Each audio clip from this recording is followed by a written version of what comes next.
Saludos a todos. Algunos de ustedes nos han preguntado, oye, ¿qué piensan sobre lo del Silicon Valley Bank?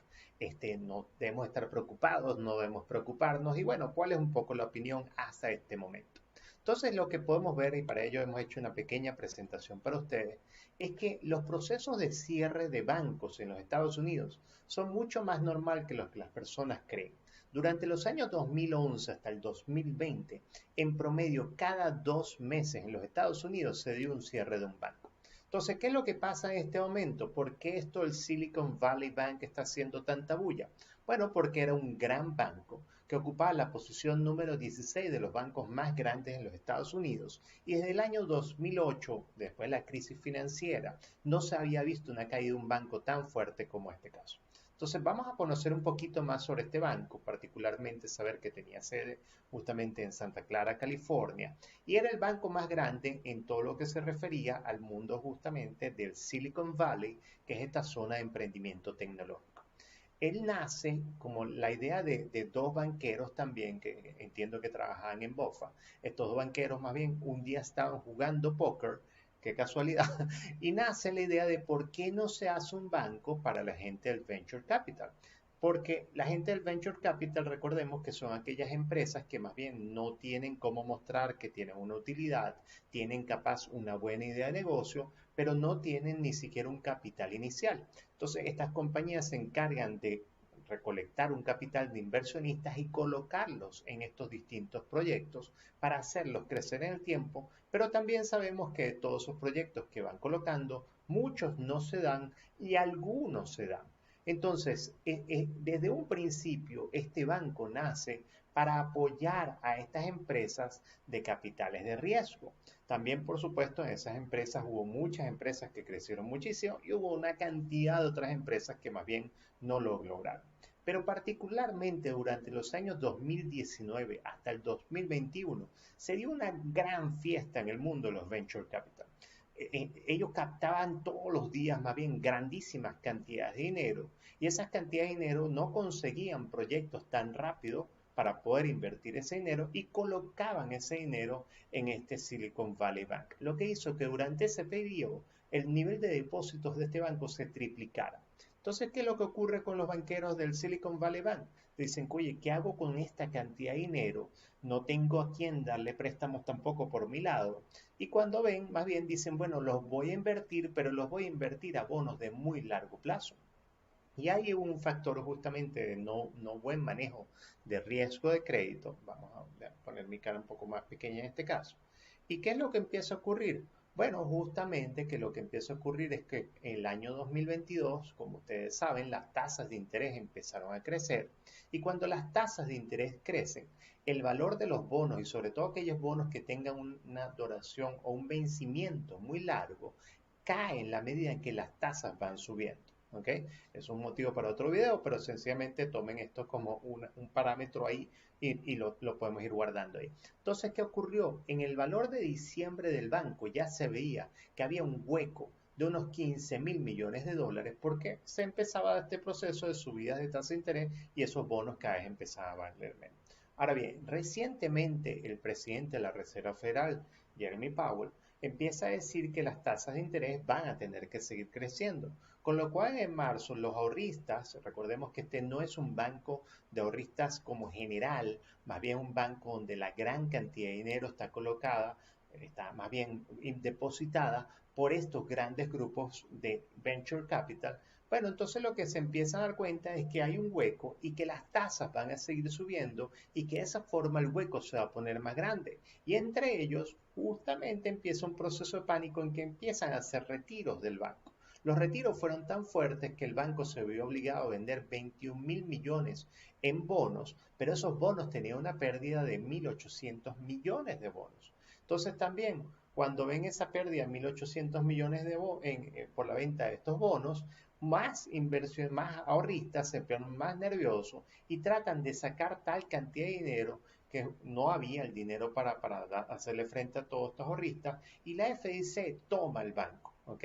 Pero cuando empieza a ver los números se da este factor de que este no es un banco como todos los otros bancos, sino que el 97% del dinero de esos ahorristas está en grandes inversionistas o estas grandes compañías de venture capital.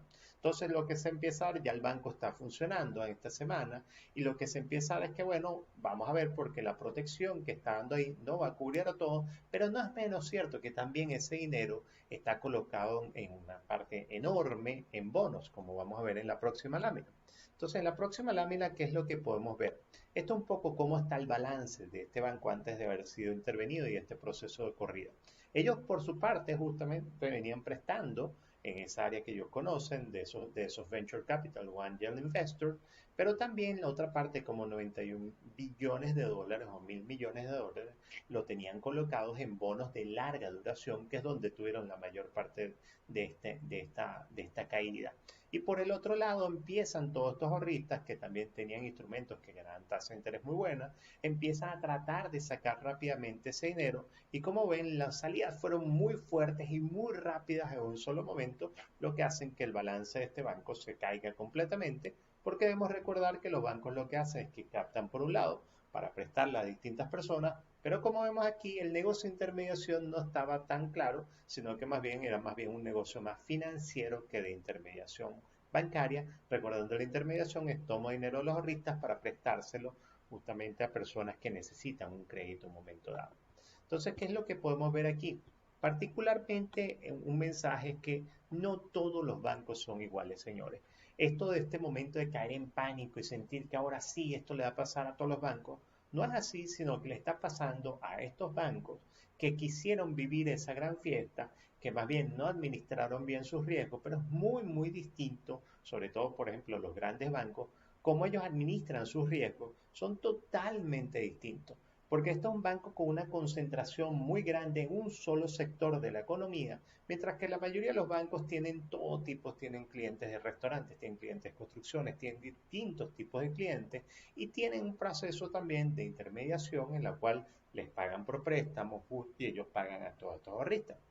Entonces es recordar que sí, este tipo de cosas le puede haber pasado o le puede pasar a aquellos bancos donde haya grandes concentraciones y hayan hecho este tipo de inversiones, pero también recordar que lo hemos dicho, usted como inversionista no debe meter aquel dinero que en un solo pote, sino que más bien debe siempre diversificar. Si usted tiene una cantidad de dinero más importante o por sobre los $250.000, lo que siempre le hemos dicho es colóquenlo en distintos bancos de forma tal de que tenga la protección de los $250.000. Ya vimos que en el caso de que llegara a pasar algo por mala suerte en el banco que usted está, ahí mismo la FDIC toma el banco y sigue funcionando normalmente. Y por el otro lado, ese comentario de que, bueno, ahora sí vamos a un mundo sin bancos y este tipo de cosas, todavía el mundo no está listo para esto. El capitalismo necesita este proceso de intermediación, que es lo que se va dando dentro de esto. Y pensar que todo el mundo, porque saca el sistema financiero, nadie está diciendo eso, y va a sacar todo el mundo su dinero, las cantidades de dinero son enormes y no van a tener el dinero para ponerlo justamente bajo el colchón. Entonces es un mensaje de decir no tratemos de medir a todos los bancos por igual, dado que los otros bancos son totalmente distintos y el sistema financiero en general de los Estados Unidos está sumamente sólido, al igual como la economía americana. Entonces, un último comentario, también no cometamos el error de pensar que una cuenta bancaria es lo mismo que una cuenta de inversión. Primero se manejan totalmente separados. Como ya vimos antes, las cuentas bancarias, un ahorrista invierte su dinero, coloca su dinero en el banco, mejor dicho, y con ese dinero se lo prestan a una serie de personas y lo que tiene que hacer es eso, un buen manejo de cuánto dinero dejo por si alguien me pide dinero, cuánto dinero yo puedo invertir y cuánto dinero coloco en ese otro factor de intermediación y lo coloco de una manera bien diversificada. Pero por el otro lado está algo totalmente distinto, que en los bancos de Estados Unidos está todo separado, imagínense, con un muro como tal, es las cuentas de inversión en la cual usted está colocando su dinero directamente en las inversiones y esa cuenta es suya. Por otra parte, recordar también la protección de los bancos comerciales llega hasta $250.000, mientras que la protección en las cuentas de inversión llega hasta $500.000. Entonces estamos hablando de dos cosas totalmente distintas, con lo cual no es bueno caer en pánico y cruzar las dos tipos de cosas. ¿Ok? Entonces, eso era un poco el mensaje que les teníamos para hoy. Y bueno, nuevamente, muchísimas gracias a todos y esperamos que este video sea de utilidad para ustedes. Gracias.